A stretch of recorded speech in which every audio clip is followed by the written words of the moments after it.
Hello everyone, आप सबको मेरा नमस्कार। इस वीडियो के अंदर मैं बहुत ही सरल भाषा में आपको बताऊंगा कि चाइना पाकिस्तान इकोनॉमिक कॉरिडोर क्या होता है। चाइना पाकिस्तान इकोनॉमिक कॉरिडोर जो बनेगा तो इसके भारत के लिए क्या मायने होंगे और पूरी दुनिया के लिए क्या मायने होंगे, इस पर हमारी जो रणनीति है क्या वो सही है और आपके विचार भी जानूंगा। तो ये वीडियो मैं आप तक लेकर आ रहा हूँ। My name is doctor Gaurav Garg and I am a faculty for general knowledge. इससे पहले मैं आगे बढ़ूं, आपको जो विश्व का मानचित्र है, वर्ल्ड का जो मैप है, वो अच्छे से पता होना चाहिए। ये है मिडल ईस्ट का एरिया और ये है भारत, पाकिस्तान, अफगानिस्तान, ईरान। और ये हैं वो देश जिनमें तेल बहुत ज़्यादा है, जो ओपेक का हिस्सा हैं। यानी वो देश जिनमें तेल बहुत ज़्यादा है और जो तेल का निर्यात करते हैं, organisation of petroleum exporting countries, जिसको शॉर्ट में ओपेक कहा जाता है। इसमें ईरान, इराक और सऊदी अरेबिया तीनों से हम बहुत ज़्यादा तेल खरीदते हैं, खासकर सऊदी अरेबिया और इराक से। लेकिन ईरान से भी हम अब बहुत ज़्यादा तेल खरीदने लगे हैं, खासकर पिछले 15 सालों में। ये जो तेल है ये जहाज़ों में भरकर इस एरिया से आता है। मैं इस एरिया को यहाँ पर दिखा देता हूँ। ये है वो एरिया, हालांकि मैं इसको बाद में बड़ा करके भी दिखाऊंगा। और ये तेल के जहाज़ इस समुद्र से यहाँ ये रास्ता लेकर भारत में गुजरात और महाराष्ट्र पहुँचते हैं। गुजरात में कई बंदरगाह हैं जहाँ ये पहुँचते हैं, जैसे कांडला, मुंद्रा पोर्ट एट्सेट्रा, और महाराष्ट्र में नाहवा शेवा, मुंबई पोर्ट एट्सेट्रा। तो ये वो रास्ता है जो भारत के लिए बहुत ज़्यादा इम्पॉर्टेंट है। पाकिस्तान में ये है ग्वादर का बंदरगाह। ये है ग्वादर का बंदरगाह। यहाँ से लेकर एक सड़क बनाई जाएगी, एक रास्ता बनाया जाएगा जो पूरे पाकिस्तान को क्रॉस करता हुआ चाइना में कशगार तक पहुँचेगा। इसे नाम दिया गया है चाइना पाकिस्तान इकोनॉमिक कॉरिडोर। मैं रिपीट करता हूँ, पाकिस्तान में ग्वादर से होता हुआ पूरे पाकिस्तान को क्रॉस करके और ये पहुँचेगा चाइना। इसको नाम दिया गया है चाइना पाकिस्तान इकोनॉमिक कॉरिडोर। तो इसको मैं बड़ा करके दिखाता हूँ। ये है चाइना पाकिस्तान इकोनॉमिक कॉरिडोर। ये है ग्वादर का बंदरगाह और यहाँ से ये रास्ता पूरा ऐसे जाएगा। हालांकि ये रास्ता सिर्फ सड़क का नहीं बना होगा, कई जगह यहाँ पर पहाड़ों को चीरकर गुफाएं बनाई जाएंगी, टनल बनाई जाएंगी, जिनमें से आसानी से यातायात हो सके। इसके अलावा कई जगह पर स्ट्रैटेजिक रेलवे स्टेशन भी बनाए जाएंगे, रेलवे की पटरियाँ बिछाई जाएंगी, क्योंकि कई जगह ऐसी हैं जहाँ पर रोड बनाना संभव नहीं है और कई ऐसी जगह है जहाँ पर स्ट्रैटेजिक एयरपोर्ट भी बनाए जाएंगे। तो ओवरऑल आइडिया ये है कि ग्वादर को कशगार से कनेक्ट करना है। जहाँ पर रेल संभव हो वहाँ रेल बनाइए, जहाँ पर एयरपोर्ट संभव हो वहाँ एयरपोर्ट, जहाँ पर रोड संभव हो वहाँ पर रोड। तो टोटल इस सबको मिला के बोलते हैं चाइना पाकिस्तान इकोनॉमिक कॉरिडोर।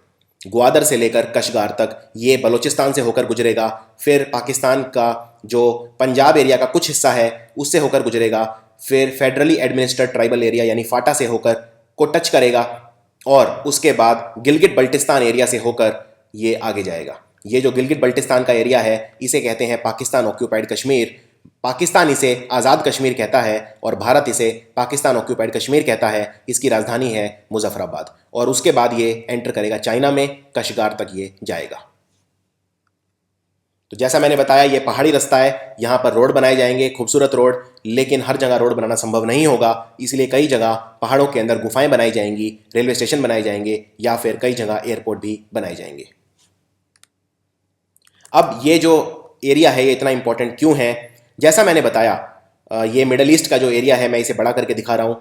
ये वो देश हैं जिनमें पेट्रोल बहुत ज़्यादा होता है। ईरान, इराक और सऊदी अरेबिया। दुनिया में सबसे ज़्यादा पेट्रोल है सऊदी अरेबिया के पास। इन देशों को हम कहते हैं ओपेक।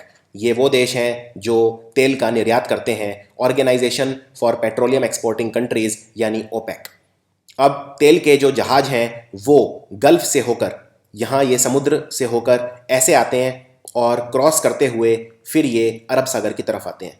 ये जो घुमावदार एरिया है इसे बोलते हैं स्ट्रेट ऑफ हॉर्मुज़।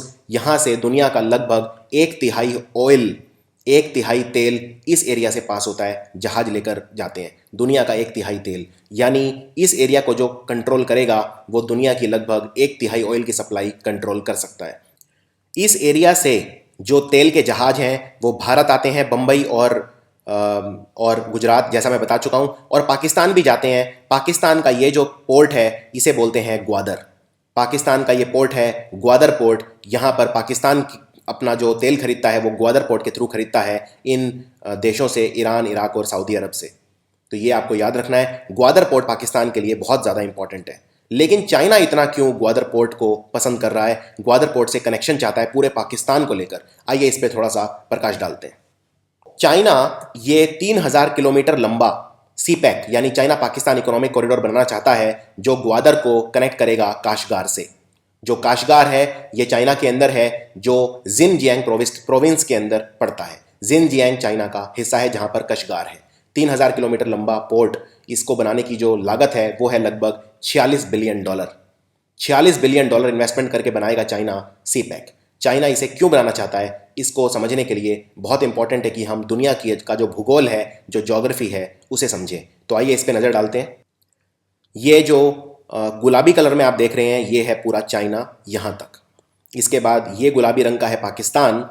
अब अगर चाइना को तेल खरीदना है, चाइना भी अपना मैक्सिमम तेल इन्हीं देशों से खरीदता है जिनसे भारत खरीदता है, जैसे सऊदी अरब, इराक, ईरान एट्सेट्रा। चाइना को अगर तेल खरीदना है तो जो रास्ता है वो बहुत लंबा पड़ता है।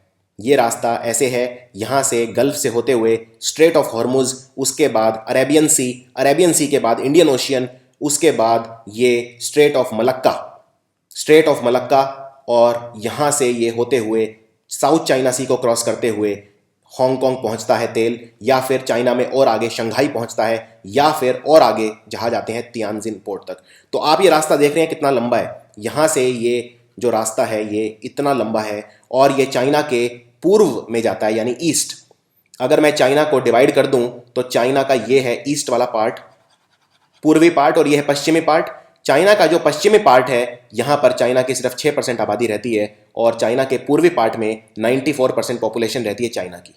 तो यानी कि चाइना को जो तेल चाहिए, पहली बात तो वो चाहिए ईस्टर्न पार्ट में, क्योंकि 94% पॉपुलेशन यहाँ रहती है, और दूसरा ईस्टर्न पार्ट में तेल आना ही पड़ेगा क्योंकि वेस्टर्न पार्ट तक कोई समुद्री रास्ता है ही नहीं। इसको थोड़ा सा और डिटेल में देखते हैं। ये वो रास्ता है जब इंडिया को क्रॉस कर चुका है, यानी इंडियन ओशियन को क्रॉस कर चुका है, और इसके बाद जो जहाज आते हैं वो इस एरिया में आते हैं। इसे बोलते हैं स्ट्रेट ऑफ मलक्का। ये आप नीचे देख रहे हैं इंडोनेशिया, ये हजारों टापू हैं जिन्हें मिला के बोलते हैं इंडोनेशिया। लगभग 17,000 से ज़्यादा आइलैंड हैं, इन्हें मिला के इंडोनेशिया बोलते हैं। और इंडोनेशिया का ये बहुत फेमस आइलैंड है, इसे बोलते हैं सुमत्रा। सुमत्रा आइलैंड के ऊपर ये जो घुमावदार एरिया है इसे बोलते हैं straight of Malacca, MALLACCA, Malacca. ये मलक्का एरिया मलेशिया और इंडोनेशिया के बीच में से होके जाता है, और फिर ये जाता है इस समुद्र में जिसको बोलते हैं साउथ चाइना सी। साउथ चाइना सी को क्रॉस करते हुए ये जहाज पहुंचते हैं चाइना में हांगकांग, या फिर ऊपर की तरफ चाइना के ईस्टर्न प्रोविंसेस के अंदर। तो ये है पूरा रास्ता। अब ये रास्ता साउथ चाइना सी से होके गुजरेगा, कोई और रूट नहीं है, और साउथ चाइना सी में बहुत ज़्यादा प्रॉब्लम चल रहे हैं। तो देखते हैं साउथ चाइना सी में क्या प्रॉब्लम चल रहे हैं। इससे पहले मैं साउथ चाइना सी के बारे में बताऊं, जैसा मैंने बताया ये चाइना है, पूरा चाइना है। अगर मैं चाइना को डिवाइड कर दूं दो हिस्सों में, ये एक लाइन है जो चाइना में टैंग चोंग से लेकर आहुई तक जाती है। इस लाइन को बोलते हैं हुआन योंग लाइन, और ये है चाइना का पश्चिमी हिस्सा वेस्ट, और ये है ईस्ट। तो इस लाइन को अगर मैं देखूं तो इसके ईस्ट में यानी इस एरिया में चाइना की 94% आबादी रहती है, और चाइना का इतना बड़ा हिस्सा यानी 50% से भी ज़्यादा हिस्सा ऐसा है जहां पे चाइना की सिर्फ 6% पॉपुलेशन रहती है। ये है वेस्टर्न चाइना, जिसमें पड़ता है जिनजियांग प्रोविंस, और जो मैंने बताया था काशगार, तो काशगार जिनजियांग प्रोविंस के अंदर आता है। एक और बात, अगर मान लीजिए एक हाइपोथेटिकल सिचुएशन ले लेते हैं कि अगर भारत और चाइना का युद्ध होता है कल, तो चाइना को अपनी जो आर्मी है वो ईस्ट से वेस्ट लाने में भी बहुत समय लगेगा। मैं अभी एक भारत के एक आर्मी मैन से बात कर रहा था, तो उन्होंने मुझे बताया कि चाइना को अपने ईस्ट से वेस्ट तक अपनी आर्मी लाने में बहुत ही लंबा एरिया ट्रैवल करना पड़ेगा, और ये जो रास्ता है ये समतल नहीं है, यहाँ पर भी बहुत सारे पहाड़, डेजर्ट, ये वाला एरिया है जिनजियांग, ये बिल्कुल भी डेवलप नहीं है, ये अर्बन एरिया नहीं है। 6% पॉपुलेशन चाइना की रहती है सिर्फ इतने बड़े एरिया के अंदर। इसी से आप अंदाज़ा लगा सकते हैं कि ये एरिया किस तरह का है। अब मैं आपको बताता हूं कि साउथ चाइना सी में क्या समस्या चल रही है और चाइना इतना परेशान क्यों है। इसके लिए अगेन दुनिया का मैप देखेंगे, तो जैसा मैंने बताया जहाज चले यहाँ से, ये नीचे आए अरब सागर, फिर इंडियन ओशियन, और उसके बाद ये ऊपर की तरफ गए, फिर मलेशिया और इंडोनेशिया के बीच में से ये गए और फिर गए इस एरिया में जिसको बोलते हैं साउथ चाइना सी। उसके बाद ये पहुंचे चाइना या फिर साउथ कोरिया और जापान। ये है साउथ चाइना का एरिया। ध्यान से देखिए इस एरिया को, very very important. South China sea में इसके जो बाउंड्री पे, बॉर्डर पे जो कंट्री हैं वो कौन कौन से हैं? ऊपर चाइना है, इधर है वियतनाम, फिर इधर है फिलीपींस, नीचे है मलेशिया और इंडोनेशिया, और इस तरफ है ताइवान। ताइवान एक अलग देश है जिसकी राजधानी ताइपी है, और बीच में पड़ता है ये विशाल महासागर जिसे बोलते हैं साउथ चाइना सी। साउथ चाइना सी के अंदर ये आप टापू देख सकते हैं। ये वाले जो आइलैंड हैं इन्हें बोलते हैं पैरासेल, PARACEL। इसके नीचे हैं स्प्रैटलिस, वेरी वेरी इंपॉर्टेंट, और तीसरे हैं स्कारबोरो आइलैंड, स्कारबोरो शोआल आइलैंड, जो कि फिलीपींस के नज़दीक है। ये फिलीपींस के नज़दीक हैं स्कारबोरो शोआल। तो ये कई आइलैंड हैं साउथ चाइना सी के अंदर। तो देखते हैं क्या समस्या चल रही है। मुख्य समस्या ये है, साउथ चाइना सी पे हर कंट्री अपना कब्जा जमाना चाहता है। फिलीपींस भी, वियतनाम भी, ताइवान भी कुछ हिस्सा चाहता है, मलेशिया इंडोनेशिया भी कुछ हिस्सा चाहते हैं। साउथ चाइना सी के जो ये टापू हैं इन पे हर कोई अपना आधिपत्य जमाना चाहता है। और क्यों? क्योंकि साउथ चाइना सी खनिज का भंडार है, मिनरल्स का भंडार है। और दूसरी बात, साउथ चाइना सी पर जो कब्जा करेगा वो जो पूरा ट्रेड का रास्ता है, क्योंकि एक ही रास्ता है चाइना, जापान, साउथ कोरिया, तो साउथ चाइना सी को जो कंट्रोल करेगा वो बहुत ज़्यादा कमर्शियल एक्टिविटी को कंट्रोल करेगा। देखते हैं कैसे। पहले इसका थोड़ा इतिहास जानते हैं साउथ चाइना सी का। जिया और हन ये चाइना में राजवंश थे जो राज करते थे, और चाइना कहता है कि 2000 से 4000 साल पहले जब ये राज करते थे तब साउथ चाइना सी पर भी ये वंश राज किया करते थे। 9 डैश लाइन चाइना ने एक बनाई हुई है। इस डायग्राम को आप ध्यान से देखिए, इसमें मैंने रेड कलर के ये 9 मार्क बनाए हुए हैं, 1 2 3 4 5 6 7 8 9। इसे बोलते हैं 9 डैश लाइन। 9 डैश बनाए हुए हैं, यानी ज़्यादातर जो साउथ चाइना सी का हिस्सा है, चाइना कहता है कि जो 9 डैश लाइन है ये हमारी है, लेकिन दूसरे कंट्री इसे रिकॉग्नाइज नहीं करते। UN क्लॉज यानी संयुक्त राष्ट्र संघ ने साउथ चाइना सी का मुद्दा सुलझाने की कोशिश की एक बार। उन्होंने इसको साउथ चाइना सी को बंटवारा किया कई देशों के अंदर, लेकिन जो बंटवारा किया उससे ज़्यादातर देश नाखुश हैं। UN क्लॉज को बोलते हैं United Nations Convention on the Law of the Sea. 21 century के अंदर अभी लेटेस्ट क्या चल रहा है साउथ चाइना सी में? ये एक बहुत इंपॉर्टेंट ट्रेड रूट बन चुका है। सारे जो जहाज हैं वो तेल लेकर इसी रास्ते से जाते हैं, इसीलिए हर देश साउथ चाइना सी को अपने अंदर मिलाना चाहता है। सो आर्ग्यूमेंट जो है साउथ चाइना सी में वो किस बारे में है? सबसे पहला, जो 9 डैश लाइन है, चाइना कहता है कि ये हमारी है। 9 डैश लाइन के अंदर समुद्र का जितना भाग है वो हमारा है, लेकिन कोई भी देश इसे नहीं मानता। दूसरा, जो मुख्य 2 टापू हैं, एक है स्पार्टले और दूसरा है पैरासेल, जो मैं आपको डायग्राम में दिखा चुका हूं। ये बहुत ही इंपॉर्टेंट है और ज़्यादातर कंट्रीज इन्हीं 2 को लेकर लड़ रहे हैं। तो देखते हैं इनके बीच में क्या लड़ाई हो रही है। ये है पैरासेल और स्पार्टले, इनको लेके क्या लड़ाई है? इनको लेके लड़ाई ये है, चाइना कहता है कि पूरा का पूरा साउथ चाइना सी मेरा है। इसकी डिमांड बिल्कुल क्लियर है। चाइना कहता है इसका नाम ही है साउथ चाइना सी, यानी कि चाइना का है। यही चाइना ने क्लेम किया जब फिलीपींस ने केस कर दिया था चाइना के ऊपर। वियतनाम कहता है कि जो स्पार्टले और पैरासेल टापू हैं वो 17वीं शताब्दी से हमारे हैं। फिलीपींस कहता है कि जो स्कारबोरो शोआल आइलैंड है वो हमारे हैं, क्योंकि वो हमारे बिल्कुल पास हैं। फिलीपींस चाइना की मनमानी से परेशान हो गया था। उसने अंतर्राष्ट्रीय अदालत का दरवाजा खटखटाया, इंटरनेशनल कोर्ट ऑफ जस्टिस, जिसका हेडक्वार्टर है हॉलैंड के अंदर एक जगह है जिसको बोलते हैं हाग। तो इंटरनेशनल कोर्ट ऑफ जस्टिस है नेदरलैंड या हॉलैंड में, हाग के अंदर। फिलीपींस ने इसका दरवाजा खटखटाया अदालत का, और इस अदालत ने चाइना को पीछे हटने को कहा। उन्होंने कहा कि साउथ चाइना सी पर आपका सिर्फ हिस्टोरिकल जो क्लेम है, जो आप कहते हैं कि हमने 9 डैश लाइन बनाई हुई है, उस पर कोई अधिकार नहीं है। फिलीपींस ये केस जीत गया।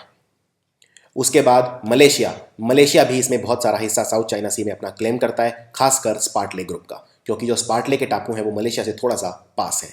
और ब्रुनई, एक छोटा सा देश है ब्रुनई, वो भी साउथ चाइना सी में अपना थोड़ा सा हिस्सा मांगता है। यानी चारों तरफ साउथ चाइना सी ऐसे देशों से घिरा हुआ है जो चाइना का जो डोमिनेशन है साउथ चाइना सी में उसे कंटेस्ट करते हैं, उसे नहीं मानते।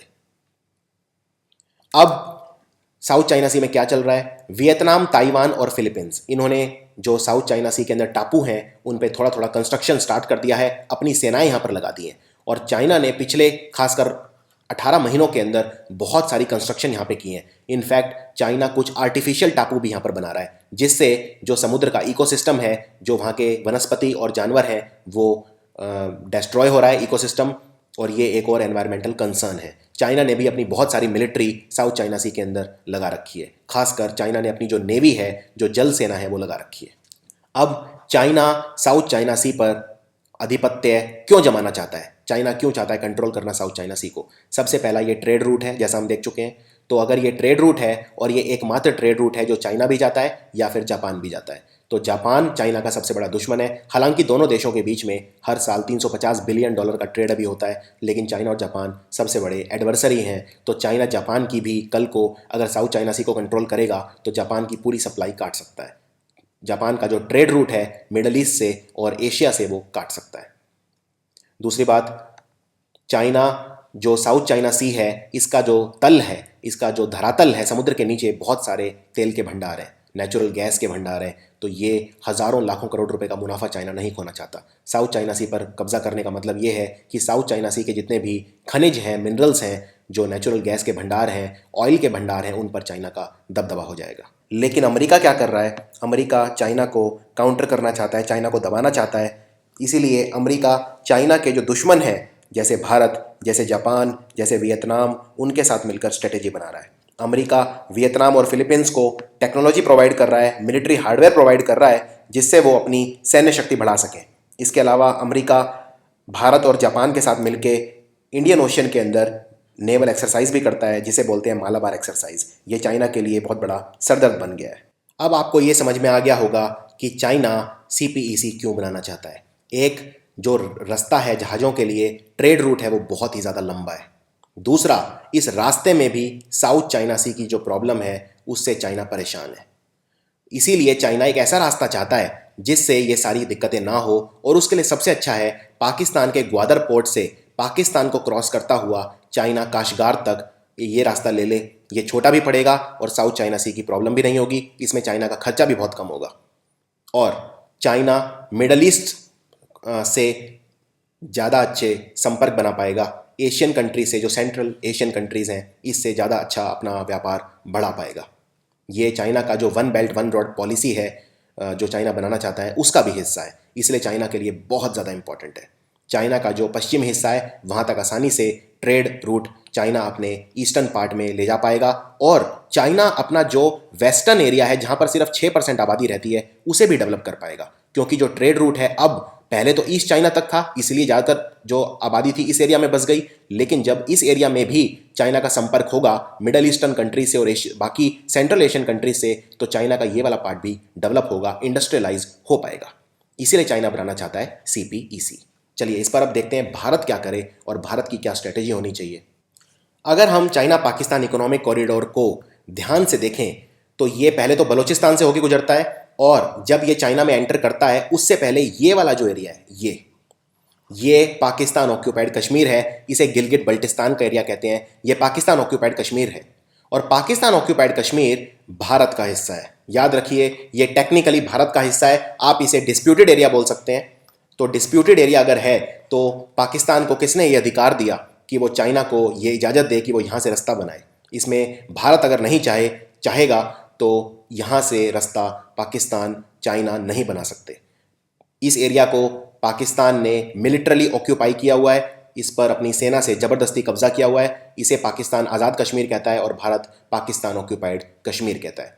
ये रास्ता यहाँ से होके जाता है, यानी भारत के एक एरिया से होके जाता है। इसीलिए भारत की परमिशन के बिना CPEC नहीं बन सकता। दूसरी बात, अगर चाइना का यहाँ पे कंट्रोल बढ़ेगा पाकिस्तान ऑक्यूपाइड कश्मीर में, तो भारत के लिए ये अच्छी बात नहीं है।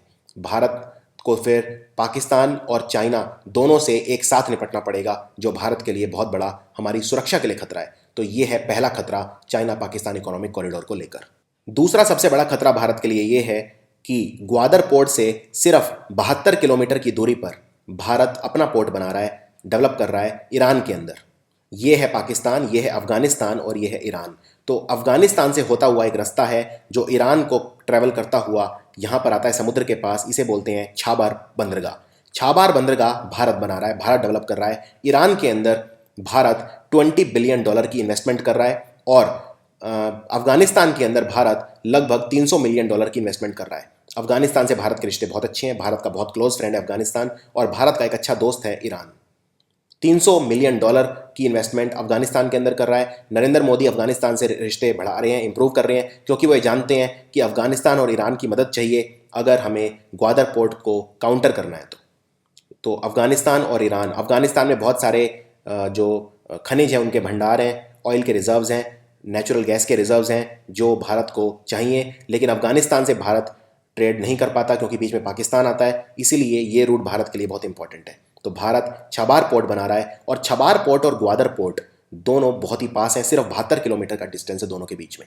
और अगर ग्वादर पोर्ट में चाइना को एंट्री मिल गई, ये जैसा कि सी पैक के थ्रू मिल जाएगी, तो ग्वादर पोर्ट पे अगर चाइना बहुत ज़्यादा स्ट्रांग हो गया, जो चाइना है वो ग्वादर पोर्ट पर अपनी नेवी बढ़ा सकता है और भारत की जो मिडल ईस्ट से सप्लाई है वो कट कर सकता है, क्योंकि भारत के लिए भी जो रूट है वो यही है। ये जो रूट है स्ट्रेट ऑफ हॉर्मुज का, चाइना इसे कंट्रोल कर सकता है और भारत की पूरे मिडल ईस्ट से सप्लाई काट सकता है, क्योंकि भारत की जो सप्लाई है वो इसी रूट पर डिपेंड करती है। तो ग्वादर पोर्ट पर चाइना की अगर प्रेजेंस बढ़ती है तो ये भारत के लिए दूसरा बहुत बड़ा खतरा है। भारत अपनी दोस्ती अफगानिस्तान से बढ़ा रहा है और सलमा डैम भारत ने अभी अभी इनोग्रेट किया है अफगानिस्तान के साथ, और हेरात के अंदर $300 मिलियन की investment, hydro power plant Bharat बना रहा है। इसके अलावा ईरान में $20 बिलियन की इन्वेस्टमेंट कर रहा है भारत, ईरान से अपने रिश्ते और अच्छे करने के लिए।